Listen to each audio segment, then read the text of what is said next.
Stay home stay safe. आज हम discuss करेंगे इलेक्ट्रॉनिक इंस्ट्रूमेंट मेजरमेंट के टॉपिक पर, क्यूमीटर पर। तो पहले भी जानते हैं क्यूमीटर होता क्या है। क्यूमीटर एक ऐसा डिवाइस है, एक ऐसा इंस्ट्रूमेंट है जिससे हम किसी भी कॉइल का क्वालिटी फैक्टर मेजर करते हैं। ठीक है, क्वालिटी फैक्टर देखो, क्वालिटी फैक्टर जो होता है कि एक्चुअली जो कोयल होती है, कोयल मीन्स इंडक्टर, ठीक है ना। कोयल जो होती है, इंडक्टर जो होता है, उसका क्यू फैक्टर मीन्स कोई फैक्टर होता है आपका omega into L upon R. L is the inductance of that coil and R is the resistance, omega is the operating frequency. ठीक है ना। तो एक्चुअली जैसे क्यूमीटर एक ऐसा उपकरण है जो कुंडली की गुणवत्ता कारक, क्वालिटी फैक्टर को हिंदी में बोलते हैं, गुणवत्ता कारक को मापने के लिए साथ ही साथ रेडियो फ्रीक्वेंसी पर इलेक्ट्रिकल सर्किट के इंडक्शन, कैपेसिटेंस और रेजिस्टेंस को भी मेजर करता है। ठीक है ना। इसको क्यूमीटर भी बोलते हैं और आजकल जो आते हैं एलसीआर क्यूमीटर भी बोलते हैं, जिसमें एलसीआर पहले डिस्कस कर चुका हूँ। पहले जो था एलसीआर मीटर सेपरेट था और क्यूमीटर अलग था, लेकिन आजकल जो कॉम्बिनेशंस जो इक्विपमेंट आते हैं वो एलसीआर क्यूमीटर के नाम से आते हैं। तो उससे हम डायरेक्टली हम एलसीआर और साथ साथ में क्यूमीटर मीन्स जो उसका कोयल का जो क्यू क्वालिटी फैक्टर होता है, गुणवत्ता कारक, उसको हम डायरेक्टली मेजर कर सकते हैं। अब वो क्वालिटी फैक्टर होता क्या है? Quality factor is the ratio, है ना, is the ratio of inductive reactance to the effective resistance of the coil. ठीक है ना। मीन्स ये जो वो कोयल होती है उसका जो इंडक्टेंस होता है, इंडक्टिव रिएक्टेंस, देखो एल इज होता है आपका, एल क्या होता है आपका, एल होता है इंडक्टेंस, ठीक है। और ओमेगा हो जाएगा आपका इंडक्टिव रिएक्टेंस। इंडक्टिव रिएक्टेंस और आपका इफेक्टिव रेजिस्टेंस, उस कोयल का जो रेजिस्टेंस होगा, दोनों का रेशियो जो होता है उसको बोलते हैं हम क्वालिटी फैक्टर। ठीक है। अब हम सर्किट डायग्राम देखते हैं। क्वालिटी क्यूमीटर का क्वालिटी सर्किट डायग्राम देखो, इसमें क्या होता है। इसमें ये इसका सर्किट डायग्राम है जिसको हम डायरेक्टली देख पा रहे हैं। ये ओसिलेटर जो वेव जनरेट करता है, जो पावर जनरेट करेगा, और ये आपका वेरिंग रेजिस्टेंस यहाँ पे लगा रहता है। ये थर्मोकपल वोल्टमीटर लगा रहता है, इसके सेंटर में एक रेजिस्टेंस दिखाया गया है।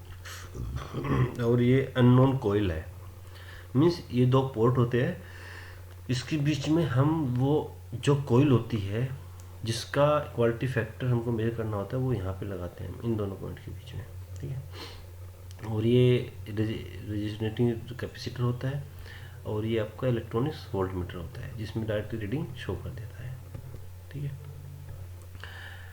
क्वालिटी फैक्टर एक्चुअली जो क्यूमीटर होता है वो सीरीज रेजिस्टेंस पे काम करता है, सीरीज रेजोनेंस पे काम करता है। सीरीज रेजोनेंस जिसको हिंदी में बोलते हैं श्रृंखला अनुनाद।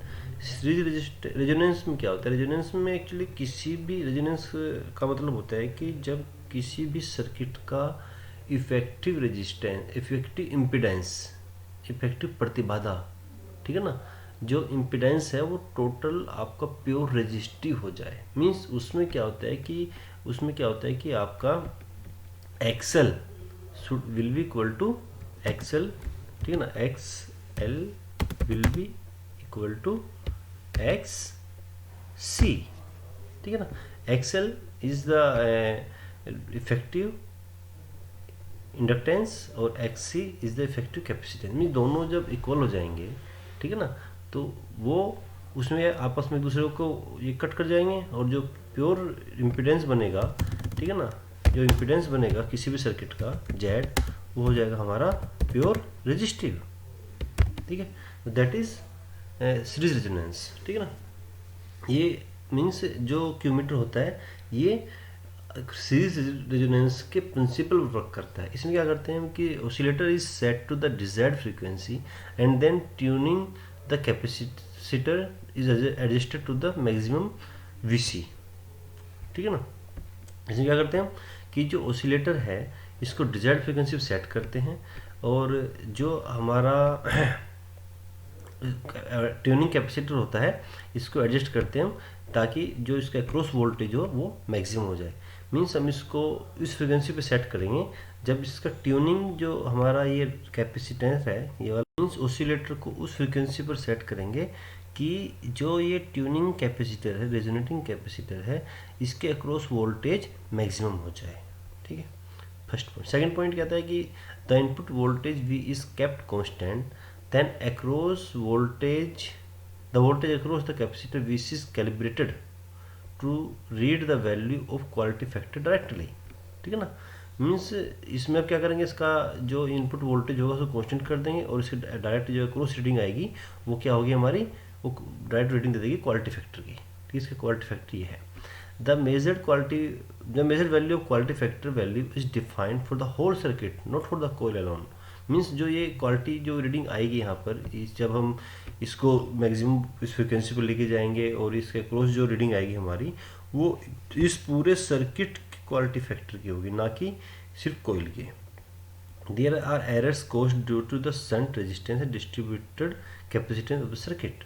तो इसमें लेकिन इसमें कुछ एरर्स भी होंगी। ये जो शंट रेजिस्टेंस है ना, क्रॉस थर्मोमीटर से लगा है और उसका भी अपना एक रेजोनेटिंग कैपेसिटर होगा, है ना, उसके क्रॉस जो वोल्टेज होगा उसका कहीं ना कहीं इसमें एरर्स ये आती है, एक्जैक्ट नहीं होता बट ये ऐसे वर्क करता है। ठीक है, इसको एक बार फिर से देख लीजिए क्या करते हैं। इसमें क्या करते हैं, जो ऑसिलेटर होगा इसको हम डिजायर्ड फ्रिक्वेंसी पे सेट करेंगे ताकि यहाँ पर जो वोल्टेज अक्रॉस इसके वोल्टेज मैक्सिमम वोल्टेज है, और इसका जब हम जो इसका इनपुट पावर सप्लाई होगी उसे कांस्टेंट कर देंगे, उस समय पे जो यहाँ पर वोल्टमीटर की रीडिंग आएगी it will be directly give the reading of quality factor. ठीक है ना, it will the quality factor of unknown coil. Now we will see the mathematics of that circuit. इस सर्किट में मैथमेटिक्स क्या होगा, देखो एट रेजोनेंट फ्रिक्वेंसी, जो भी रेजोनेंट फ्रिक्वेंसी होगी, रेजोनेंट फ्रिक्वेंसी क्या होगा, टोटल इंपीडेंस आपका प्योर रेजिस्टिव हो जाएगा। उसमें मैंने आपको पहले बताया XC will be equal to XL. ठीक है, तो हियर जो कैपेसिटिव रिएक्टेंस होगा वो क्या होता है, XC 1/2 F naught C. F naught is the resonant frequency. ठीक है ना, क्योंकि और जो इंडक्टिव रिएक्टेंस होगा वो होगा XL equal 2 F note L. ठीक है, और जो आपका रेजोनेंट फ्रिक्वेंसी होती है वो होती है आपका एफ नोट इक्वल टू 1/2 ठीक है, तो अब हम निकालेंगे current eight resonant. Current at resonance क्या होगा, वी अपॉन आर, और वी क्या हो जाएगा आपका, यहाँ पर वी क्या हो जाएगा आपका आई नोट इंटू एक्सी, या फिर कह लीजिए V equal to I naught into XL, या फिर कह लीजिए I naught equal to R, जो इसमें मेंशन नहीं है। ठीक है ना, देखो दिखाया गया input I naught into R, या फिर ओमेगा नोट इंटू एल। ठीक है ना, और यहाँ पर जो हमने पढ़ा था क्वालिटी फैक्टर क्या होता है, क्यू इक्वल टू क्या होता है, ओमेगा नोट बाई आर। ठीक है ना, omega naught L upon R. Omega naught L क्या था हमारा, यह था हमारा वी सी। ठीक है ना, वी सी क्या होता है हमारा, वी सी क्या था, जो वोल्टेज अक्रॉस द कैपेसिटर, जो वोल्टेज हमारा जो रेजोनेंट कैपेसिटर था उसके across voltage, hence V C equal to Q upon V, है ना। वी सी अपॉन वी अगर यहाँ देखेंगे तो ये it will B direct give the reading of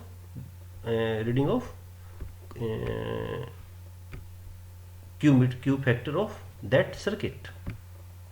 ठीक है, तो इस तरह से हम देखते हैं कि ये डायरेक्ट रीडिंग जो देता है वो क्वालिटी फैक्टर की। देखिए यहाँ पे मैंने लिखा है Q equal to omega L upon R V C upon V, है ना।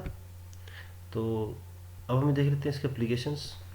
इसका एप्लीकेशन, मेजर एप्लीकेशन तो वही होता है कि क्वालिटी फैक्टर को मेजर करते हैं। ठीक है ना, इसके साथ साथ हम इसके सेल्फ कैपेसिटेंस ऑफ कोयल को मेजर कर सकते हैं, इसके कैरेक्टर इम्पीडेंस को भी, ट्रांसमिशन लाइन जो होती है उससे कैरेक्टर इम्पीडेंस को भी हम डायरेक्ट मेजर कर सकते हैं। It is also used for measurement of the bandwidth. Q meter is also used for capacitance, measurement of capacitance. Capacitor sample is resonated with the reflected inductor. थोड़ा लाइन छोड़ दो, कोई दिक्कत नहीं है, बट मेजर एप्लीकेशन इसकी वही होती है कि इंडक्टेंस मेजर कर सकता है, डायरेक्ट कैपेसिटेंस मेजर कर सकता है, ये कि ट्रांसमिशन लाइंस का जो कैरेक्टरिस्टिक इम्पीडेंस होता है उसको मेजर कर सकते हैं, और ये क्यूमीटर का क्वालिटी फैक्टर होती है डायरेक्ट मेजर करता है। ठीक है, इसमें अगर कुछ ये थोड़ा समझ में नहीं आया होगा आपके तो इसको मैं थोड़ा फिर से लेक्चर बना दूँगा इसके लिए, है ना। और ये इसका बेसिक वर्किंग था क्यूमीटर का। अब अभी कुछ अगर डाउट्स हो तो कमेंट्स में जरूर देना, और साथ में मेरे इस चैनल को लाइक और सब्सक्राइब भी कर दो। Thank you.